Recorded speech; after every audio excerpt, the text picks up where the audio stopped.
My brother opened a restaurant with my name on the lease. I found out at 11:37 on a Wednesday night, staring at a credit alert on my phone while my leftover Thai food went cold on the coffee table. Let me back up. I'm a pharmacist. I've been one for 6 years, working at a hospital in Denver where the shifts are long and the margins for error are exactly zero. Numbers matter in my job. Dosages, interactions, expiration dates. You get it wrong and someone ends up in the ICU. So when I tell you I am meticulous about my finances, my credit score, my accounts, my paper trail, I need you to understand that this is not a personality quirk. It is a professional reflex. It keeps me sane. My brother Arlo is the opposite of me in every measurable way. He's 31, 2 years older, and he has been chasing the next big thing since he was 17 years old. A food truck that lasted 1 summer. A catering company that dissolved after a health inspection. A pop-up barbecue concept he was convinced would make him famous, which ended when he got into an argument with his business partner over a smoker and walked out with nothing. Every single time, there was a reason it wasn't his fault. The market was wrong. The timing was off. People just didn't understand his vision yet. My parents always believed the vision. I grew up watching them float him. A few hundred here, a couple thousand there. My mother once told me that some people are born entrepreneurs and that Arlo just needed the right opportunity. I was in dental school, pharmacy school. Sorry, still can't say it without a little bitterness. Working 2 jobs to keep my loans manageable. Watching my parents hand my brother money like it was a subscription service. I never said anything. You don't say anything. You're the responsible one, and saying anything makes you the villain. 4 months ago, Arlo called me to announce his new venture. A sit-down restaurant in Asheville, North Carolina. Real food, he said. Farm to table. A full bar. He'd found the perfect location, a converted textile building in the River Arts District, with exposed brick and original hardwood floors. He had a head chef lined up. He had a name picked out, Pharaoh and Smoke. I said that sounded exciting, and asked how he was funding it. He said he had investors. I said great, and told him to keep me posted. That was April. I didn't hear much after that, beyond occasional texts about the renovation progress and a few Instagram posts showing reclaimed wood countertops and a vintage neon sign being installed. I liked the posts and moved on. I was in the middle of a staff shortage at the hospital and working back-to-back doubles. I didn't have bandwidth for Arlo's latest dream. What I did have was a credit monitoring app that my colleague had convinced me to set up 2 years ago after her ex cleaned out her savings account. I set the alert threshold low. Anything over $300 pinged my phone immediately. Most of the time it was my own purchases. A car insurance renewal. My student loan auto pay. At 11:47 on a Wednesday, it was not my own purchase. The alert read, New hard inquiry detected. Creditor, Appalachian Business Lending Partners. Type, Commercial Lease Guarantee. Associated credit pull, 847 points accessed. I sat up so fast I knocked my water glass off the end table. Commercial lease guarantee. Someone had used my credit as a guarantee on a commercial lease. My 847 credit score, which I had spent 6 years protecting like it was a living thing, had been accessed by a business lender in North Carolina that I had never heard of for a purpose I had never authorized. I opened the full report. The inquiry had been processed 11 days ago. The guarantor name on the associated filing, Waverly J. Kessler. That's my name. I put the phone down. I picked it up again. I read it 3 more times because I genuinely could not process what I was looking at. Then I opened my email and searched Arlo and restaurant and found nothing useful. I searched Appalachian Business Lending and found a small commercial lender based in Asheville, North Carolina. Asheville, North Carolina, where my brother was opening Pharaoh and Smoke. I went to bed that night with my stomach in a knot and a plan forming in the back of my mind. I would call the lender in the morning. I would ask for documentation. I would stay calm and I would get the facts before I did anything. I'm telling you all of this so you understand that I tried to do it the right way. He called me first. It was 8:14 the next morning.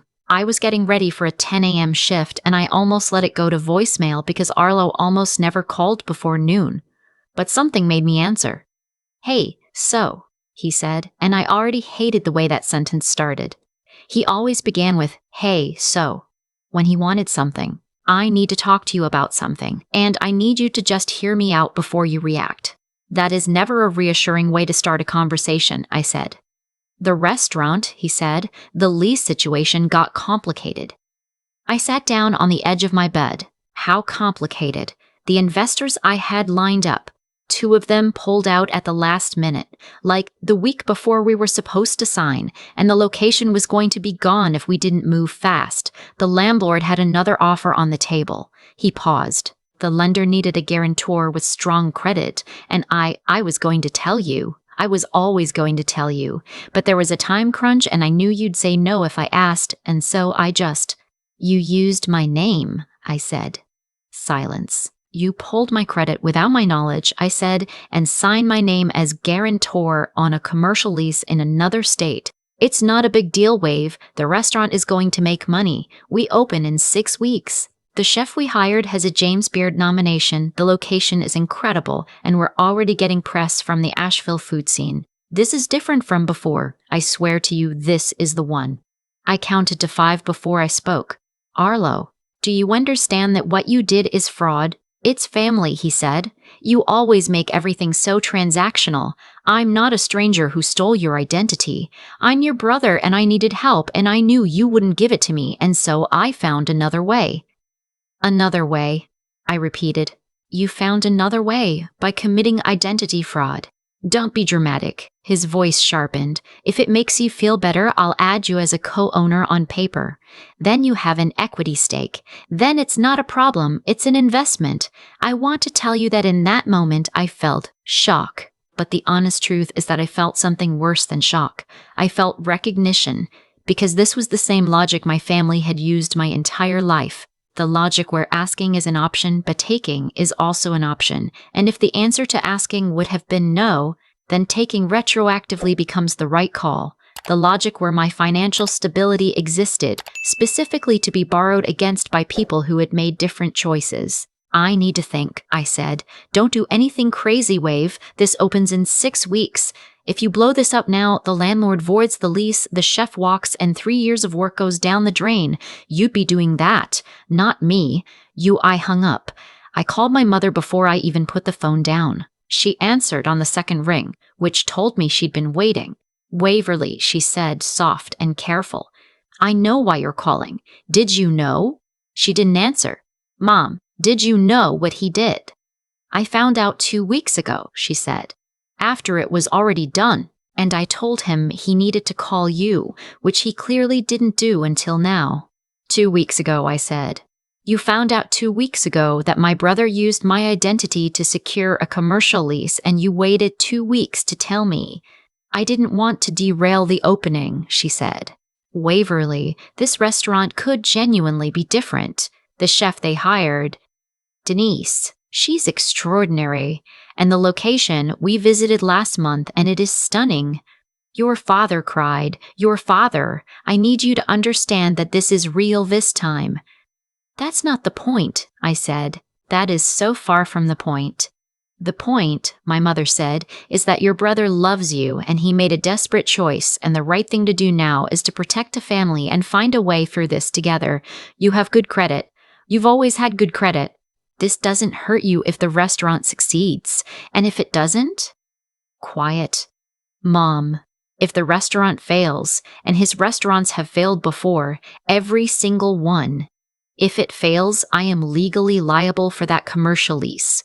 My name is on it. My credit guarantees it. I could lose everything I have built. That won't happen, she said, and the certainty in her voice made me want to put my fist through a wall. I was late to work. I moved through my shift like a ghost, counting pills and cross-referencing charts on muscle memory alone while my brain processed what I was dealing with. By 3 p.m., I had made a list in my head. 1. My brother had forged my signature on a commercial lease guarantee. 2. My mother had known for 2 weeks and said nothing. 3. The lease was already active, which meant the restaurant was already operating under my credit. 4. If Faro and Smoke failed, and statistically most restaurants fail, the creditor would come after me, not Arlo, me. 5. I had not consented to any of this. When I got home that night, I poured a glass of wine, I didn't drink, and sat at my kitchen table with my laptop and started making calls. First, I called my bank's fraud line. I explained the situation calmly and thoroughly. The representative asked me several questions, confirmed that I had not authorized the inquiry, and opened a fraud investigation. They flagged the account and escalated it to their commercial credit division. Then I called the lender directly. The woman I reached was professional and, I think, a little uncomfortable. She said that the guarantor documentation they had on file bore my name, my social security number, and a signature. I asked her to send me a copy. She said she'd have to confirm authorization first. I said I was the guarantor of record and I was authorizing the release to myself. There was a pause, and then she said she'd send it within the business day. It arrived at 9:47 that night. I opened the PDF and went to the last page. The signature was almost right. My handwriting is small and slightly left-leaning, something I've been doing since I started taking rapid notes in pharmacy school. The forgery had the small letters, but the lean was wrong, just slightly, maybe 5 degrees off, and whoever did it had added a little flourish to the K in Kessler that I've never once written in my life. I screenshot it, I saved it to 3 places, I emailed a copy to myself with the subject line, "Do not delete evidence." Then I sat there for a long time. Because here's the thing about being the responsible one. It's not just that you've always been the responsible one, it's that your whole family's story about you is built around it. You are the one who has her life together. You are the one who doesn't need help. You are the one who will catch the family if it falls, because that is what you do and that is who you are, and asking you to stop being that person feels to them like asking the sun to stop rising. My brother had gambled the rest of his life on a restaurant, and he put me in the pot without asking because he knew that was the only way I'd ever be in the game. I thought about paying it. I want to be honest about that. I sat at that table and I ran the numbers. If the lease term was 5 years at the going rate for River Arts District commercial space, the liability exposure was somewhere between $180,000 and $240,000. That wasn't money I had. That wasn't money I could have. My student loans were still real. My apartment was expensive. My salary was good, but it was not that good. More importantly, paying wasn't even on offer. Arlo hadn't asked me to pay anything. He'd asked me to stay quiet, to let the fraud stand, to be the net that caught him if he fell, without ever knowing I'd been positioned there. I texted him at 11 p.m. I need the name of the lender contact who processed my guarantor documentation. 3 dots appeared immediately. He was awake. Why, he typed. Because I asked, I typed back. The dots disappeared. They came back. They disappeared again. Then, Wave, please don't do anything tonight. Can we talk tomorrow? I can explain everything, and there's a plan I want to walk you through. I put my phone face down on the table. The next morning, I called a lawyer. One of my hospital colleagues had used a guy for a contract dispute the year before, and she'd given me his number with an enthusiasm that suggested he was worth the fee. His name was Patrick Harmon, and his assistant got me a same-day appointment because I used the words identity fraud and forged signature in the intake form. Patrick was in his mid-50s with the kind of deliberate calm that I immediately trusted. He read the documentation I brought, the credit alert, the lease guarantee, the signature comparison, the text messages from Arlo, and then he folded his hands and looked at me. Your brother committed identity fraud, he said. Forging a signature on a commercial loan document is a federal offense. The unauthorized credit inquiry compounds that. You have grounds to report this to the FTC, the credit bureaus, and potentially the FBI, depending on how the commercial lender wants to proceed. If I report it, I said, the lease gets voided. Almost certainly, he said, the lender's exposure disappears. The landlord would likely pursue breach of lease against your brother, not you, since your authorization was fraudulent. You'd be removed from liability. And the restaurant, Patrick looked at me levelly, would likely not survive the legal fallout. I already knew that. I'd known it since I sat down. I just needed someone else to say it out loud so I could hear what it sounded like. And if I don't report it, I asked, then you remain on the hook for a lease you didn't sign. If the restaurant fails and the lender pursues the guarantee, they come after you, your credit, your wages, potentially your license, depending on how the Professional Conduct Board views a creditor judgment against you. My license. There it was. In pharmacy, your license is your entire professional existence. A creditor judgment, especially one tied to a fraud I'd been aware of and hadn't reported, could trigger a board review. It could end my career. My brother had not just stolen my identity, he had quietly positioned himself to take my livelihood as collateral. I thanked Patrick and told him I'd be in touch. I drove home slowly. I sat in my parked car in the garage for 15 minutes with the engine off. I thought about my brother at 17, the year he convinced my parents to let him drop out of his junior year to start a landscaping company that lasted exactly 1 season. I thought about the food truck, the catering company, the barbecue pop-up. I thought about all the times I'd watched money flow out of my parents' savings account and into whatever Arlo was building that year. I thought about my mother saying, "Your father cried," as if that was evidence of something besides how thoroughly they had all chosen to believe what they needed to believe. Then I went inside and I called the FTC fraud hotline. My voice was completely steady. I had rehearsed the facts enough times that they came out in the right order. I gave them my name, my social security number, the lender's name, the date of the unauthorized inquiry, and a description of the signature discrepancy. I told them I had documentation and that I would submit it digitally within the hour. The representative walked me through the report, confirmed my submission, and gave me a case number. I texted that case number to Arlo. No explanation, just the number and the letters FTC. My phone rang 40 seconds later. "What is this?" he said, and his voice was the kind of flat that precedes screaming. "Exactly what it looks like," I said. "You called the FTC on your own brother," he said.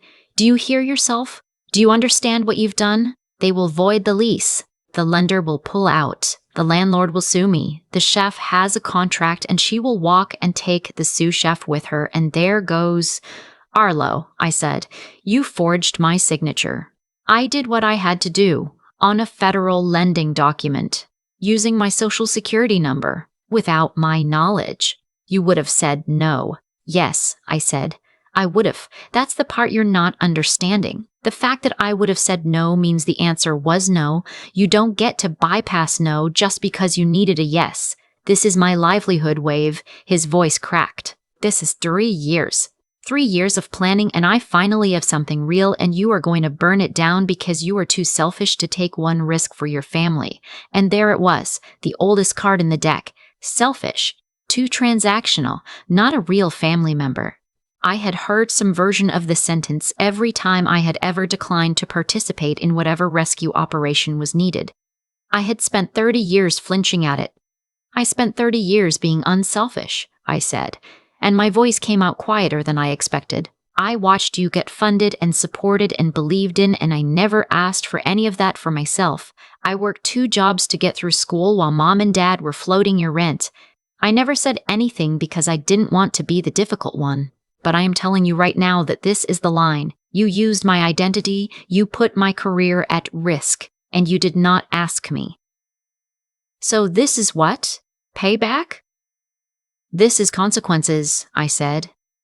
"The thing that's supposed to happen when you make choices." He hung up. My mother called 11 minutes later, then my father, then a cousin I hadn't spoken to in 2 years who had, apparently, been added to the family group chat I didn't know existed. The texts came in a steady stream for the next 4 hours. "How could you do this to him? He was finally going to make it. You always had to be the one," he was right. "Is this about the money?" "This is about the money. I can't believe you." I read every message exactly once. Then I archived every contact outside of my immediate professional circle. Not blocked. Archived. I wanted to be able to see them when I chose to, not because a notification pulled me in. I submitted the supporting documentation to the FTC that evening. I filed a formal dispute with all 3 credit bureaus. I called Appalachian Business Lending Partners and spoke to their compliance officer directly, informing him that I had filed a fraud report and would be contacting the State Attorney General's Consumer Protection Division as a follow-up. He was professional. He was, I think, relieved. Fraudulent guarantor documentation is a liability for a lender too, and I suspect they had already noticed something irregular. The lease was voided 9 days later. I know this because Patrick called me and told me, and I know because Arlo sent me a single text that said, "I hope you're happy," which I chose not to answer. Faro and Smoke never opened. My credit report now shows the inquiry as disputed and flagged for fraud. My score dipped 8 points during the process and then returned. I am at 849 now, 2 points higher than when this started, because clearing a fraudulent inquiry often has that effect. I've thought a lot about what I would have done if I hadn't had that alert set up. If I'd found out 6 months in, or a year in, or after the restaurant failed and the lender came looking for the guarantor, I would have been underwater before I even knew I was swimming. I've thought about my brother too, not with anger mostly, with something closer to grief for a relationship that I think has been ending for a long time, just too slowly for either of us to notice. He believed so fully that I would catch him that he didn't bother to ask if I was willing. That tells me something about how he saw me. It tells me something about how my family saw me. The net doesn't get a vote. The net is just there. I still live in Denver. I still work at the same hospital. Last month, I got a note from my chief pharmacist recommending me for a senior supervisory position, and I sat in my car after reading it, and I let myself feel good about that for a full 10 minutes before I drove home. My mother sends me a text every few weeks. Usually something neutral, a news story she thought I'd find interesting, a photo of the garden, a question about whether I'm eating enough. I respond sometimes, not always. I'm figuring out what a relationship with her looks like now that I've stopped performing the role she cast me in. My brother hasn't contacted me since the restaurant fell through. I don't know if that silence is anger or shame or both. I've stopped trying to diagnose it. What I know is this.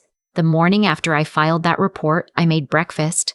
Eggs, toast, a cup of coffee. I actually sat down to drink. The apartment was quiet and completely mine, paid for by work I did and decisions I made, and it was the first morning in a long time that I didn't feel the weight of someone else's ceiling on my back. Bitter, hot, and entirely mine. There's something nobody tells you about being the responsible one in a family. It's not a compliment. It's a job description nobody hired you for. And the pay is silence, and the benefits are watching everyone else get to be human while you get to be a function. I spent a long time believing that holding things together was a form of love, that absorbing the financial chaos of people I cared about was just what you did when you were the one who had her life in order.